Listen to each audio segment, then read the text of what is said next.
Nah, kalau yang paling tinggi dari assertiveness sama empathy tadi kan collaboration ya. Nah, sebenarnya teman-teman penasaran nggak sih, collaboration itu mekanismenya gimana untuk diterapkan di kehidupan kita? Nah, sebenarnya teman-teman, kolaborasi itu dimulai dari pola pikir kita sendiri. Pola pikir berdasarkan kepercayaan, niat baik, dan kolaborasi itu nggak mungkin berangkat dari niat buruk atau kebencian ataupun rasa takut terhadap orang lain. Dan kita pastinya melakukan kolaborasi itu dari hati kita sendiri kan, karena kita memang pengen suatu masalah itu memiliki win-win solution. Kalau kita mau berkolaborasi, kita sudah meniatkan kolaborasi terhadap suatu masalah, pastinya kita harus siap untuk bekerja sama memecahkan masalah. Tuh. Sekarang teman-teman coba lihat ke ilustrasi ini deh. Ada dua gambar.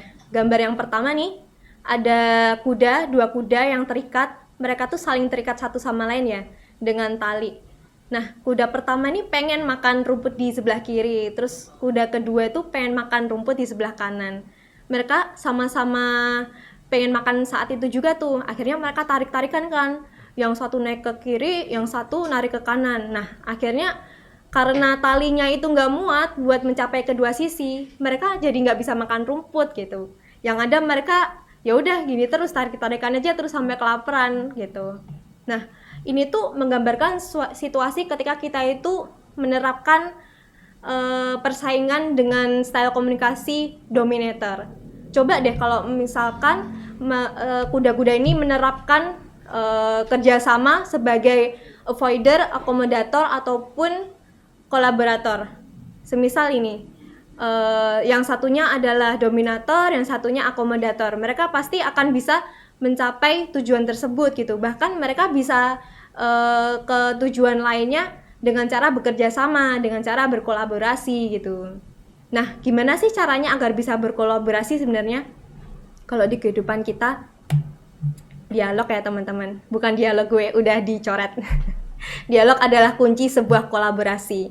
Mungkin teman-teman sering mendengarkan ya kata-kata dialog sebagai frasa yang umum didengar, tapi sebenarnya dialog tuh bukan hanya sekedar ngobrol ya teman-teman. Di dalam dialog sendiri itu terdapat suatu kesinambungan dan kesatuan antara orang-orang di dalamnya, di mana di situ mereka tuh semuanya melakukan proses komunikasi partisipatif dan saling mendengarkan nih. Mereka mau saling understanding each other gitu. Dari understanding itu sendiri mereka akan memilih nih, ada beberapa opsi nih, mana sih yang paling best untuk nge-resolve suatu masalah gitu. Jadi mereka tuh akan lebih leading ke percakapan yang terbuka untuk menyelesaikan sebuah masalah. Dialog itu sebenarnya beda sih teman-teman sama argumen, discussion, dan debat. Kalau semisal argumen itu orang-orang di dalamnya cenderung asyik dengan dirinya sendiri, kemudian juga suasana percakapannya itu pasti seperti bermusuhan gitu kan, karena kayak terbagi menjadi dua kubuku dan kubu lawan gitu. Dan biasanya orang-orang yang terlibat dalam argumen itu mereka punya intent untuk menang, entah apapun jalan terbaiknya. Kalau semisal mereka berpendapat A nih misalkan, padahal ada pendapat B yang lebih bagus yang dikemukakan oleh lawannya, mereka tetap bakal kekeh milih pendapat A untuk dilakukan gitu. Dan mereka itu lebih ke ini ya, mereka tuh mendengarkan lawannya tuh untuk merespon, untuk menyangkal lawannya gitu. Berbeda dengan dialog ya. Kalau dialog itu orang-orangnya biasanya care sama diri sendiri dan lawannya gitu. Dan dialog itu vibes-nya lebih ke unity dan kesatuan gitu. Mereka tuh mengedepankan mutualisme antara pihaknya dan pihak lawan gitu ya. Terus mereka itu memiliki intent untuk belajar dan explore masalah jalan keluar mana sih yang paling bagus untuk suatu masalah gitu. Dan mereka pun mendengarkan lawannya bukan untuk melawan, mereka mendengarkan lawannya itu untuk mengerti dan memahami lawannya, memahami sudut pandang lainnya gitu, untuk melihat masalah, karena mereka memang ingin mengkondisikan sebuah percakapan yang terbuka dalam menyelesaikan masalah gitu. Jadi intinya tuh kalau argumen itu mereka tuh seperti right versus wrong ya, benar versus salah. Tapi kalau dialog itu lebih ke discovery of truth. Mereka pengen benar-benar menemukan mana best fit untuk menyelesaikan masalah gitu.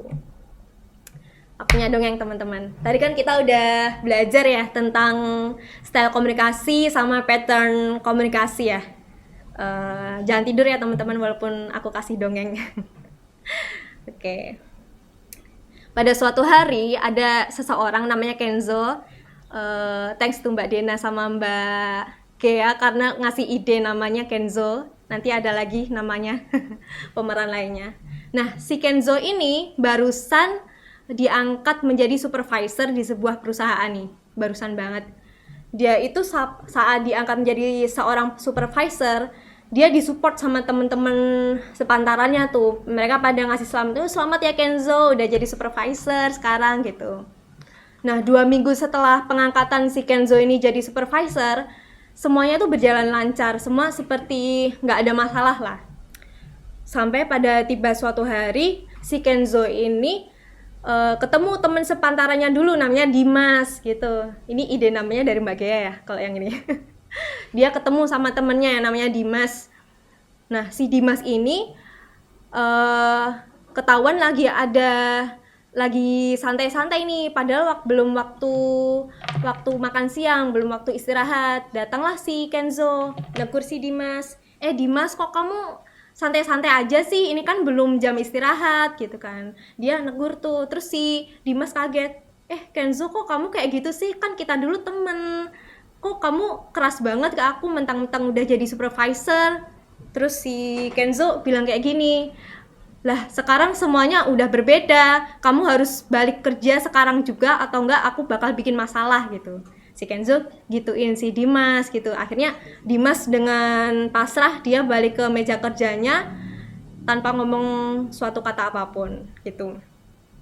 Nah, sejak saat itu tuh kondisi di divisinya si Kenzo ini nih mulai tidak terkendali. Banyak timnya yang nggak bisa melakukan hal-hal kecil kayak seperti biasanya, terus performanya turun anjlok, jadi yang turun banget, turun paling jelek gitu. Terus suasana di kantornya jadi kayak nggak enak, kolaborasi antar timnya dengan si Kenzo ini gitu. Terus nah si Kenzo itu jadi bingung, ini kenapa jadi begini gitu. Nah, teman-teman tahu nggak apa yang dipikirin sama si Kenzo? Si Kenzo ini bisa mikir tergantung dengan sifat dan style komunikasinya. Yang pertama nih, kalau si Kenzo ini berpikir sebagai dominator, dia akan berpikir timnya itu tuh semuanya lagi ngelawan dia, lagi emang bikin pengen dia itu tuh mengalami kemerosotan gitu. Dan akhirnya karena pemikiran itu, si Kenzo sebagai dominator bakal nge-push nih semua timnya dan gak bakal mentoleransi sedikit pun timnya yang menyebabkan kemunduran performa tersebut. Bahkan sampai secara agresif memecat tim-tim yang menyebabkan kemerosotan gitu.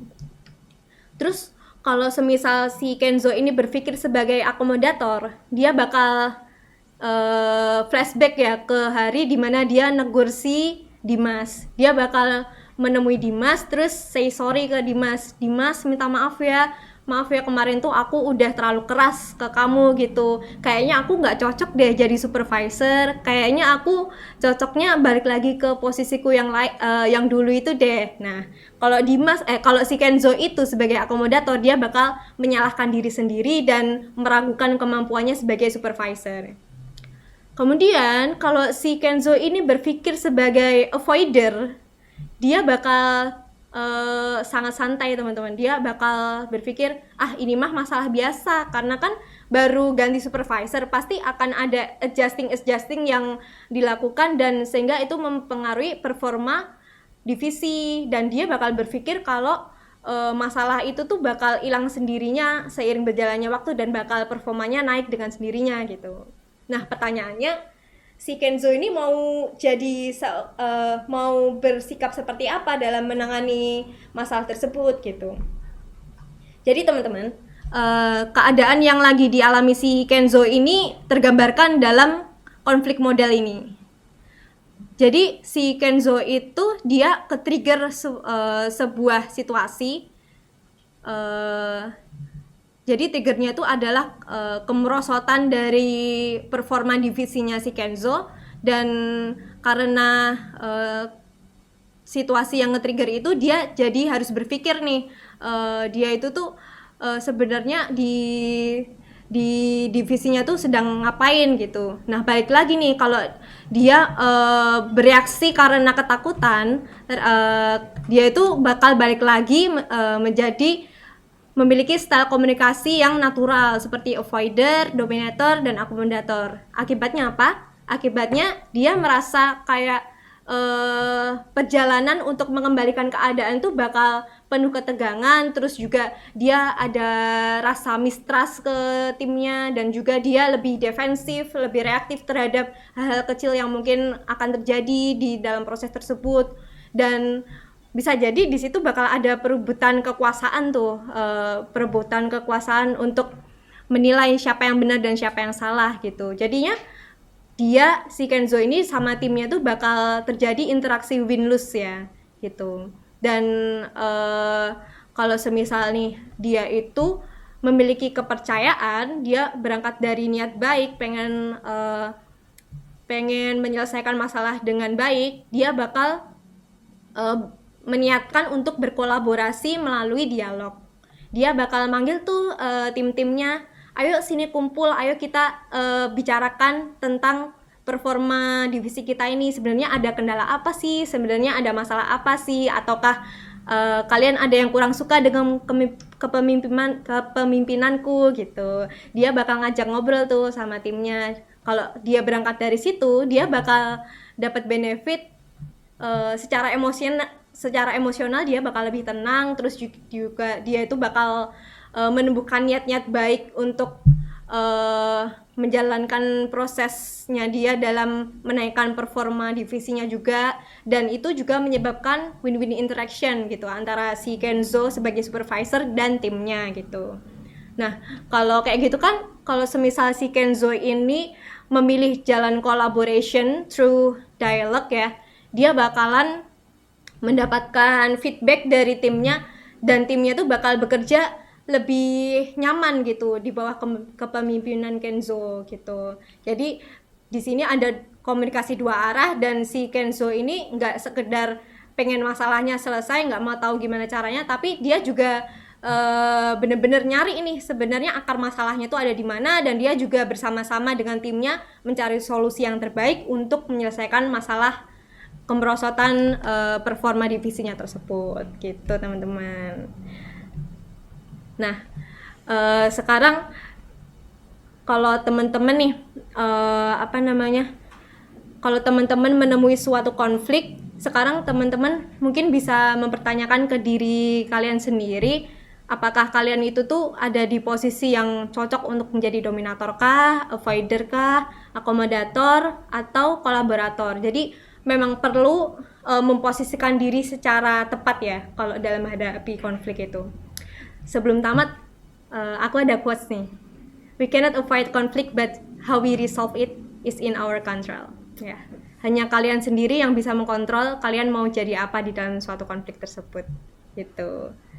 Thank you teman-teman. Kalau ada question bisa langsung itu ya, chat di Teams. Dan ini bukan akhir, jadi ada part 2-nya, nanti ada Mas Hafiz. Nanti Mas Hafiz bakal ngejelasin secara detail gimana cara berdialog dengan baik gitu. Makasih.